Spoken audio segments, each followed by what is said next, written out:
C'est une maladie que j'ai vraiment du mal à nommer. 4 ans déjà qu'Anne-Marie Sauvage se bat contre la maladie.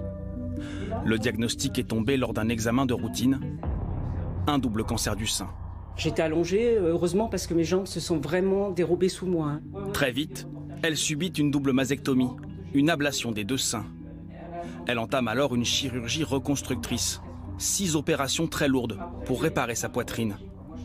Mais pendant le premier confinement, alors qu'elle est à mi-parcours, elle est déprogrammée à cause de la pandémie. Une décision qu'elle comprend parfaitement à l'époque. Quelque part, mon sujet n'est pas important au regard d'autres, de ce qui se passe. Les opérations ont repris depuis peu. Mais le retard accumulé a affecté son moral, car cette reconstruction physique conditionne aussi sa reconstruction psychologique. Elle attend aujourd'hui sa dernière intervention pour enfin écrire un nouveau chapitre dans sa vie. En plus, moi j'arrive à un âge où la vie on se rend compte à quel point la vie est importante. Et j'ai plus de temps à perdre,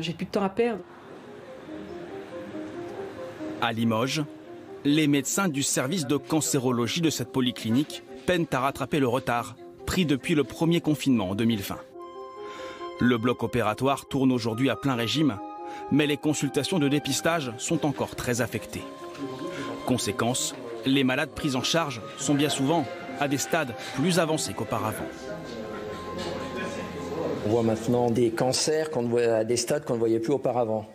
C'est-à-dire que les maladies sont évoluées et c'est plus des traitements, par exemple pour le cancer de vessie, c'est plus des traitements locaux, mais ça devient des traitements invasifs avec des rayons, de la chimiothérapie ou de la chirurgie lourde où on va enlever la vessie.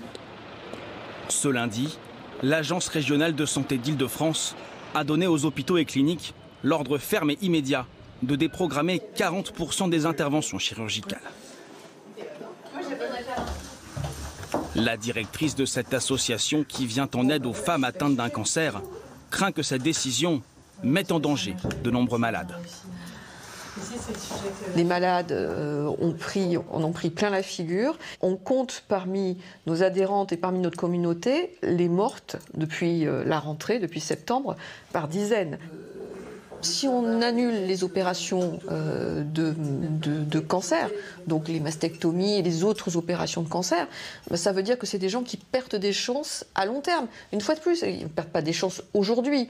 Il y a peu d'opérations qui sont au jour près. Sauf que sur le long terme, ça fait perdre des chances réelles aux gens. La Ligue contre le cancer estime que 93 000 cancers n'ont pas pu être détectés en 2020 à cause de la pandémie. Selon son président, cela pourrait se traduire par des milliers de morts d'ici 5 à 6 ans.